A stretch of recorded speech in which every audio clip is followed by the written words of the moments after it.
Joining me now are the hosts of the Rick and Bubba radio show, Rick Burgess and Bill Bubba. What's your last name? Bussy. Bussy? Where'd you get that name, Bubba Bussy? Gee. Right. Better known to many as the two sexiest fat men alive. Did you self-titled, obviously? Well, and they are out with a brand new book that provides all sorts of marriage advice, from communication to dating to playing sports with your spouses, and Rick and Bubba's guide to the almost nearly perfect marriage. All right, now we got to get into this stuff. You guys talk about your wives all the time on the radio. Yes, we do. Right? That's right. Because we're very proud of them. Well, I mean, have you seen them? I've met that. Yes, I met your wives. I want to tell my wife, hey, look, wife and kids, I'm on HD. I look awesome. Well, which could stand for heavy definition. Well, that's true. We're testing it. All right, you guys have a great sense of humor, but there's a lot of good sound advice. Like you talk about, and it gets a little racy here, folks, but this is the book. I'm just going by the book. That kissing is like licking ice cream. Well, you know, Sean, marriage is about passion. It's about love. And if you don't have that physical passion and love, you know, maybe the marriage is not in the best health. What happens in some cases in couples, one person wants the passion and love and one person's not as interested in the passion and love? Well, I think that's where you have to work together. You know, I go to 31 flavors or you know, any ice cream shop. I don't want to touch this. Well, I mean, because I like the experience. Yeah. So if they did not provide a good experience, I wouldn't be going back. So maybe if everything's not working like it needs to, you need to redefine the process a little bit. Look, we all need from time to time with our marriage to take a good little, you know, expert. You ever heard of the expectorant? One of those things that flushes out everything. Have you ever had one of those before? Nice word. Thank you very much. Yeah. I'd like to give a shout out to my Sunday school class. But I do want to say this. You got to take that and purge all the things. Marriage is not working. It's a failure.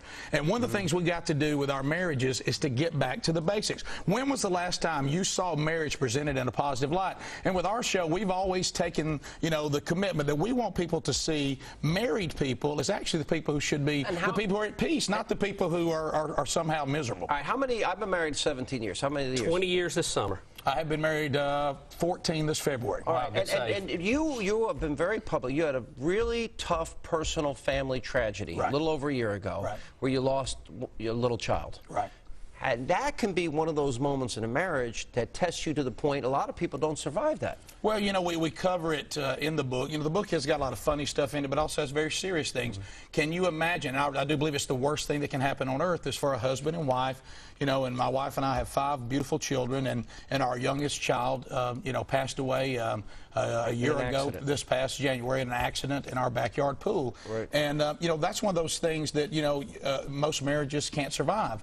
But the reason why our marriage is flourishing is not because we're special people, it's because that both of us have made a commitment to love each other, to support each other. It's not we will love and support each other as long as everything works out. And we've learned that, you know what, we have faith in our Savior. We're followers of Jesus Christ. And my goal is to love my wife because I told God that I would.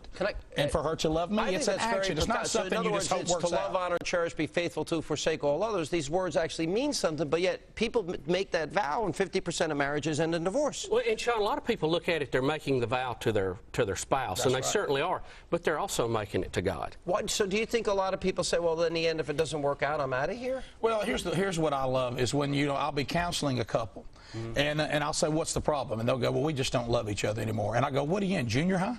I mean, you know, I mean, you're a great counselor. I mean, how about this? No, you're husband and wife. You're not dating in junior high. You're going to get your Letterman jacket back? I mean, what are you talking about? If our marriage was based on the fact that we had this fuzzy feeling all the time, no marriage would make it. My wife and I love each other because it's an action. I choose to love her. She chooses to love me through thick and thin, no matter. Not only if things work out. We do have a choice. So this love isn't this feeling, this good feeling that you get all the time. No.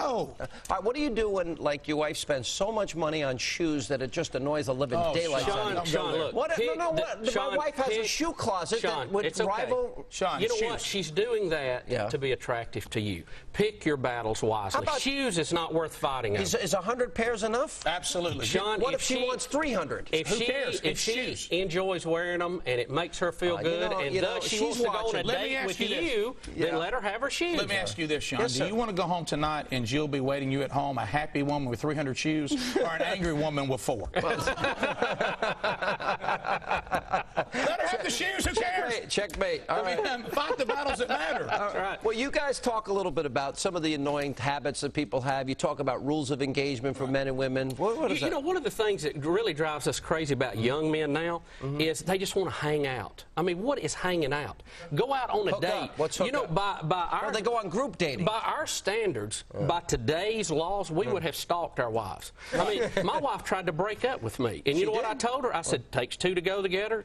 Two to go together. Takes two to break up." That's right. So I'll see you tomorrow night. 20 years married since. Well, my wife tried to play the friend card on me. Man, you know what I'm talking about. Especially if you're a little overweight. Hey, you're fun, you're crazy, you're my friend. No, I'm not your friend. I have friends. They're guys. You know what I mean? And I said, I'm not looking for a friend. I'm looking for a wife. Somebody can kiss. And I want you to know this, and a lot of ladies out there. You don't kiss your friends, right? Well, no, I never kissed my friends. Maybe once, but that was a long time ago. But no, and my wife looked at me and thought, you know what? And I just wouldn't go away. I mean, you walk right to the line of stalking, then you back up. These young men today don't know how to pursue a woman. They got to get after it, and that same attitude carries on into marriage. They work through the problem. And women love confidence. They don't like cockiness and arrogance, but they love confidence. Can I tell you something? The book is great. It's serious. It's funny. It's got all the elements. And there you go, right there. Rick and Bubba's Guide to the Almost Nearly Perfect Marriage. Please don't go into marriage without this. If you are married, you're thinking about getting married. Also, don't forget to get it for people getting married this June. All right, don't forget our Freedom Concerts coming up. We got 8 cities. Billy Ray Cyrus, Lee Greenwood, Michael W. Smith, Charlie Daniels.